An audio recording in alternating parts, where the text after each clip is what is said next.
You're being told AI is just a tool.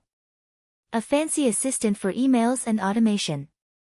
But behind the scenes, AI is a weapon. A battlefield. And the world's biggest powers are fighting for control. Superpowers like the US, China, and Russia are racing to dominate AI. Why? Because whoever controls AI controls everything: economics, warfare, even public opinion. Cross-swords cyber warfare is already AI-driven.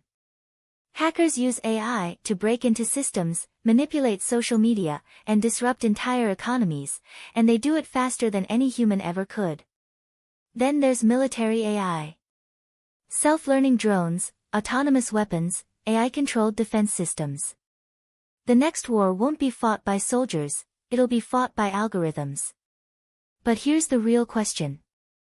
Are we still in control of AI, or has the arms race already gone too far? Tomorrow, is AI quietly replacing creative jobs, without anyone noticing?